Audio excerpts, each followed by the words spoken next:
बिहार में लगातार शिक्षक अभ्यर्थियों के द्वारा गर्दनीबाग धरना स्थल में धरना दिया जा रहा है और तमाम तस्वीरें सामने आई हैं इस धरना स्थल से, जहां पर आज शारीरिक शिक्षा एवं स्वास्थ्य अनुविभाग बहाली प्रक्रिया शीघ्र शुरू करने के संबंध में ये तमाम लोग जो हैं आज 7 और 8 दिनों से इस धरना स्थल पर बैठे हुए हैं।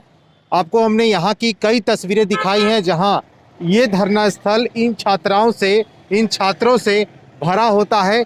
कभी ही ऐसा दिन होता है जब ये धरना स्थल पर कोई अभ्यर्थी या कोई शिक्षक अभ्यर्थी के द्वारा धरना नहीं दिया जाता है। फिलहाल जो तस्वीरें हैं वो देखिए किस तरह से गर्दनीबाग धरना स्थल में ये अभ्यर्थियों के द्वारा एक बार फिर से सरकार के खिलाफ धरना दिया जा रहा है और इनकी जो मांग है उसको लेकर के इनका आज 8 दिनों से धरना चल रहा है। कांग्रेस के प्रदेश प्रवक्ता हैं राजेश राठौर, वो पहुंचे हुए हैं, उनसे बात करते हैं। आज अभ्यर्थियों के लिए आप धरना स्थल पहुंचे हैं, इनके संबंध में क्या कुछ कही?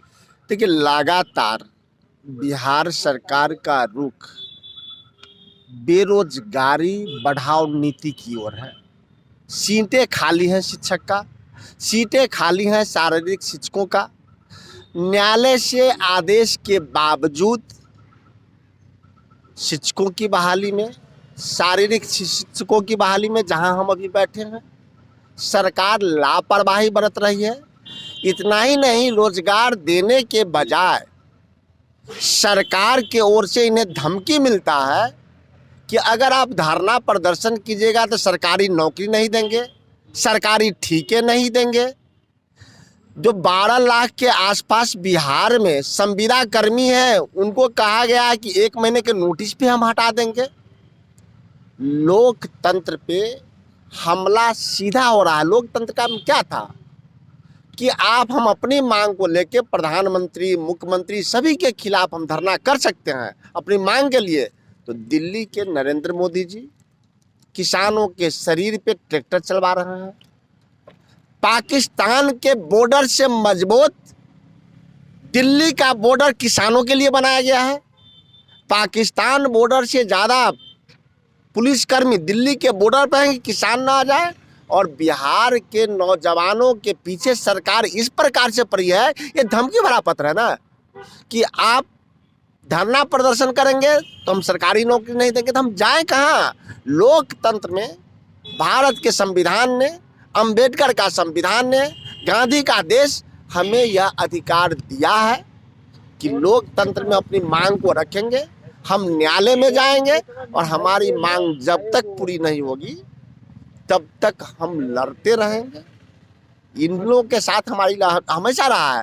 हम अब शिक्षक अभ्यर्थियों के साथ रहे हैं, इनके साथ भी हैं, बेरोजगारों के साथ हैं। अगर ये लोग भी डंडा खाएंगे, हम भी इनके डंडे खाएंगे।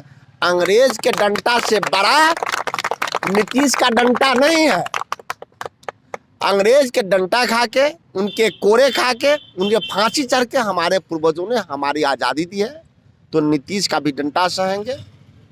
आज़ादी के साथ इनकी नौकरी की लड़ाई लड़ेंगे और रिक्त पड़े तमाम सीटों पे सीट भरवा के ही हम दम लेंगे। और नीतीश कुमार की मजबूरी होगी कि रोजगार देना पड़ेगा, और नहीं तो नीतीश कुमार की रोजगार छीनेंगे हम लोग।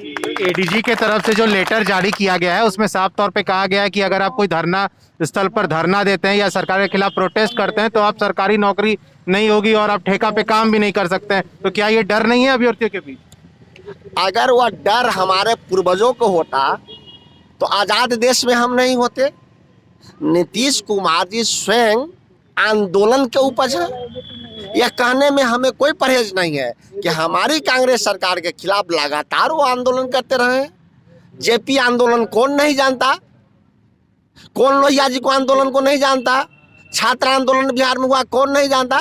किस पे कोरे चलवाया गया? कहाँ लोकतंत्र की हत्या की गई? कहाँ नौकरी नहीं दी गई? आज जो बच्चे देश के भविष्य के लिए शिक्षक बनना चाहते हैं, बिहार के भविष्य के लिए शिक्षक बनना चाहते हैं, उनके भविष्य पे कुठाराघात किस प्रकार का? इससे हम बार बार कह रहे हैं कि एक बार नीतीश कुमार जी नरेंद्र मोदी जी के नक्शे कदम पे चल के लोकतंत्र को खत्म करना चाहते हैं, संविधान को खत्म करना चाहते हैं। क्योंकि संविधान में आप सब जानते हैं, लगातार आप लोग कवरेज करते रहे हैं कि धरना प्रदर्शन पर कभी रोक हुआ है क्या? हम मांग कहाँ मांगेंगे? अगर जो बात हमारी ऑफिसर नहीं सुनेगा, सरकार नहीं सुनेगा, तो हम संविधान के अधिकार के अनुरूप धरना पर बैठेंगे, अनिश्चित अनशन पर बैठेंगे, अनिश्चितकालीन अनशन पर बैठेंगे। ये सरकार की जिम्मेदारी है।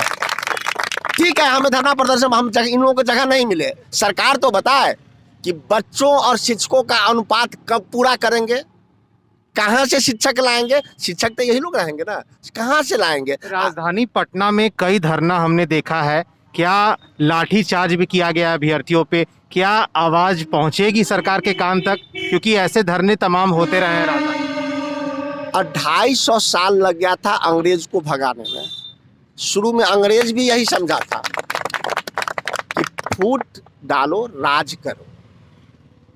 नीतीश कुमार जी तो तीसरे नंबर पे चले गए हैं इन्हीं लोगों के बदौलत। 1 नंबर के आदमी थे, 3 नंबर पे चले गए। अगर वो नहीं चेतेंगे तो कोई नंबर ही उनका नहीं रहेगा, उन तक आवाज जाएगी।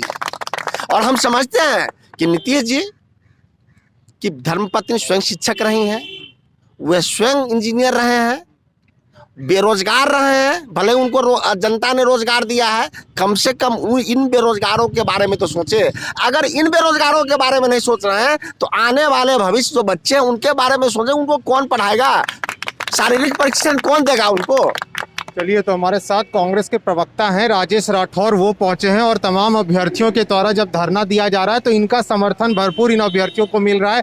हालांकि जो एडीजी की तरफ से आज लेटर जारी किया गया उसमें साफ तौर पे ये कहा गया था कि अगर कोई धरना स्थल पर कोई धरना देता है या फिर सरकार के खिलाफ आप प्रोटेस्ट करते हैं तो आप सरकारी नौकरी नहीं कर सकते हैं और आप पे कार्रवाई तक हो सकती है। उसके बावजूद प्रदेश प्रवक्ता राजेश राठौर का कहना है कि आवाजें उठाने का हक सबको है। लोकतंत्र में आम जनता अपनी आवाज आखिर कहाँ देगी अगर धरना नहीं करेगी तो? ऐसे ही अपडेट्स आपको देते रहेंगे। आप बने रहें फर्स्ट बिहार झारखंड के साथ। धन्यवाद।